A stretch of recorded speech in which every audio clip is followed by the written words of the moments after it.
கௌரவத்துக்குரிய பௌத்த மத தலைவர்களே, அதே போன்று மேடையிலே வீட்டிருக்கின்ற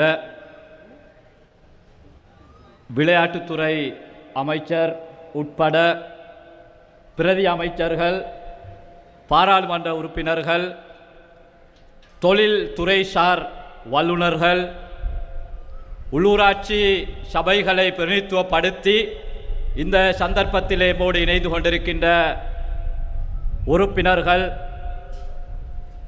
மக்கள் அரசாங்கத்துக்கு மக்கள் பலம் என்று கொழும்பை ஆட்டி படைக்கின்ற அன்பு உள்ளங்களே, உங்கள் அனைவருக்கும் அஸ்ஸலாமு அலைக்கும், ஆய்போவான், வணக்கம்.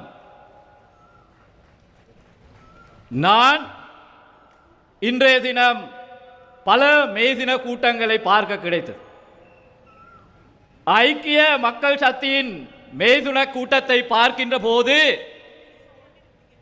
அது மேதின கூட்டமா அல்லது தேசிய மக்கள் சக்தி அரசாங்கத்தை எதிர்த்து பேசுகின்ற, விமர்சிக்கின்ற, எங்கள் ஜனாதிபதியை திட்டுகின்ற ஒரு கூட்டமா என்ற கேள்வி எழுந்தது.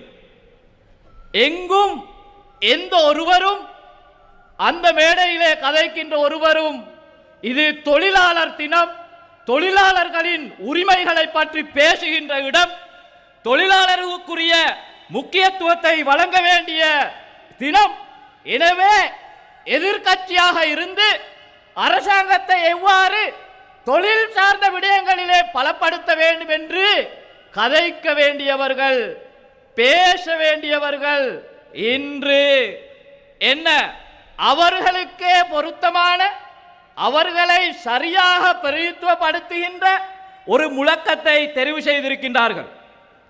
அவர்களுக்கு மிக பொருத்தமான ஒரு முழக்கம் திருட்டு. சுதந்திரத்துக்கு பின்னர் பலமுறை ஆட்சியை கைப்பற்றினார்கள். கைப்பற்றிய போதெல்லாம் நாட்டிலே நாட்டு சொத்துக்களை திருடினார்கள்.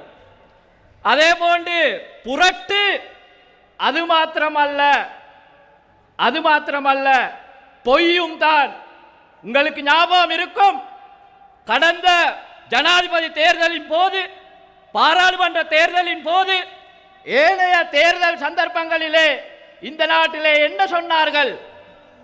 தேசிய மக்கள் சக்தி அரசாங்கம் அமைக்கின்ற போது மத உரிமைகளை இந்த அரசாங்கம் எடுத்துவிடும், பிழையான பல கலாச்சார விடயங்களை, நாட்டுக்கு பொருத்தமான பல விடயங்களை இந்த அரசாங்கம் நிறுத்திவிடுவார்கள் என்ற பொய்யெல்லாம் சொன்னவர்கள் இப்போது நாம் பொய் சொல்வதாக சொல்கிறார்கள்.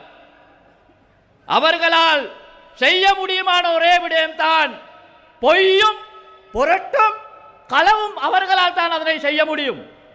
1 வருடம் 8 மாதமாக இந்த நாட்டிலே புதிய அரசியல் கலாச்சாரத்தை உருவாக்கி இருக்கின்றோம்.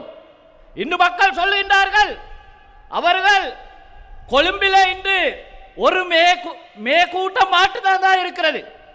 நாங்கள் நாடு பூராவும் 21 மே பேரணிகளை உருவாக்கி இருக்கின்றோம். எனவே நுவரெலிய கூட்டத்தை கண்டதோடு எதிர்க்கட்சி தரப்பினர் குழம்பி போயுள்ளார்கள். அத மமைதன்னே சுன்புன் විපක්ෂය උදේපාන්දරම දැක්කේ නුවරඑළිය රැළිය. ඒ රැළිය දැකපු වෙලාවෙ ඉඳලා දැන් හොඳටම කලබල වෙලා, හොඳටම කුලප්පු වෙලා, අනිත් විශ්ස දැක්කනම් තවත් කොලබල වෙයි, කුලප්පු වෙයි, මොකක් වෙයිද කියලා දන්නේ නැහැ.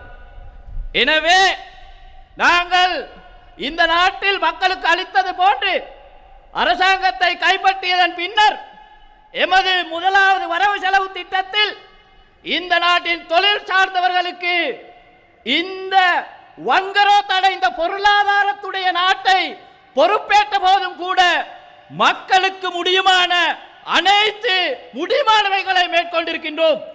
இந்த குறுகிய காலத்தில் திட்வா போன்ற புயல், அதே போன்று சர்வதேச போர், இவ்வாறு பல சவால்களுக்கு மத்தியிலும் கூட என்ன சொன்னார்கள்? கடந்த மார்ச் மாதம் உலகளாவிய போர் சூழல் மூழ்கின்ற போது சித்திரை புத்தாண்டை எம்மால் கொண்டாட முடியாது, எரிபொருள் தீர்ந்துவிடும், மக்கள் அல்லோல கல்லோலப்படுவார்கள் என்று சொன்னவர்கள் இன்று வாய் அடைத்து போயிருக்கின்றார்கள்.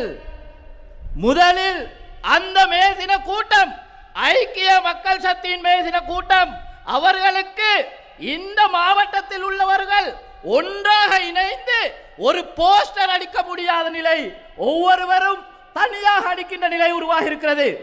ஆனால் உங்களுக்கு தெரியும், நாம் கட்சிகளையோ தனிநபர்களையோ எமது சுகபோகங்களுக்காக இந்த அரசியலை தெரிவு செய்யவில்லை. மாற்றமாக இந்த நாட்டின் நலனுக்காகத்தான் இந்த அரசியலை தெரிவு செய்திருக்கிறோம் என்பதை மிக உன்னதமாக உண்மையாக நிரூபித்த சம்பவம் தான் எமக்கு தெரியும். நாங்கள் இந்த நாட்டிலே திறமையானவர்கள் இருந்தால், பொருத்தமானவர்கள் இருந்தால், இந்த நாட்டை வளர்ச்சி அடைய செய்வதிலே உண்மையாக நேர்மையாக சிந்திக்கின்றவர்கள் எந்த தரப்பில் இருந்தாலும் எந்த பக்கம் இருந்தாலும் அவர்களை இணைத்துக் கொண்டு இந்த நாட்டை கட்டி எழுப்புகின்ற பணியை தேசிய மக்கள் சக்தி அரசாங்கம் மேற்கொள்ளும் என்ற செய்தியை நேற்றைய தினம் கடந்த வாரம் விளையாட்டுத்துறை அமைச்சர் அவர்கள் மிக தெளிவாக நாட்டுக்கு காட்டியிருக்கின்றார்கள்.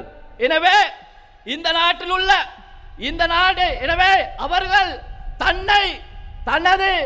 தமது சொத்துக்களை திரட்டுகின்ற, தனக்காக தன்னோடு இருக்கின்றவர்களை பலப்படுத்தி நினைக்கின்ற போது இந்த அரசாங்கம் மக்களை, இந்த நாட்டின் தொழிலாளர்களை பலப்படுத்த நினைக்கின்ற அரசாங்கம் என்பதை மிக தெளிவாக சொல்லிக்கொள்ள விரும்புகின்றேன்.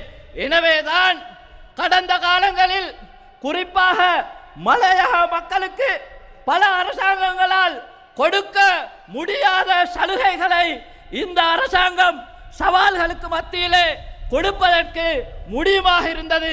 எனவேதான் இன்று முழு மலையகமும்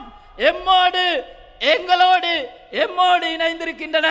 எனவே இன்று 21 மேதின கூட்டங்களும் நாட்டுக்கு சொல்லும் செய்தி, இந்த அரசாங்கத்தின் மீது எமது நம்பிக்கை தொடர்ந்தும் அதிகரித்து வருகிறது. நாங்கள் இதனை பலப்படுத்த வேண்டும், இவர்களோடு ஒன்றாக இணைந்து பயணிக்க வேண்டும் என்ற செய்தியை குறிப்பிடுகிறது. எனவே අවසාන වශයෙන් ආදරණීය අම්මේ තාත්තේ මම හිතනවා මේ රටෙන්ම ලැබෙන පණිවිඩය තමයි ජන බලය ජනතාවගේ ආණ්ඩුවට මුළු රටෙන්ම මිනිස්සු කැමති. මේ ආණ්ඩුව ශක්තිමත් කළ යුතුයි. මේ ආණ්ඩුව අනිවාර්යයෙන්ම හේතුව අර ආණ්ඩුවගේ එක එකාගේ පවුලේ පෝෂණය කරන්නවත්, නායකයෝ පෝෂණය කරන්නවත්, වටේ ඉන්නවුන්ව පෝෂණය කරන්න නෙවෙයි. මේ ආණ්ඩුව හැමදාම තීන්දුව తీරන ගත්තේ ජනතාව පෝෂණය කරන්න, මේ රටේ ආදරණීය මිනිස්සු පෝෂණය කරන්න. ඒ කාර්ය දිගටම ජාතික ජන බලවේගයේ ආණ්ඩුව අනිවාර්යයෙන්ම කරනවා. ඒ වෙනුවෙන් කටයුතු කරනවායි කියන පණිවිඩය කියමින් සියලු දෙනාටම රටටම ජය වේවා කියා ප්‍රාර්ථනා කරමින් නතර වෙනවා. ස්තුතියි.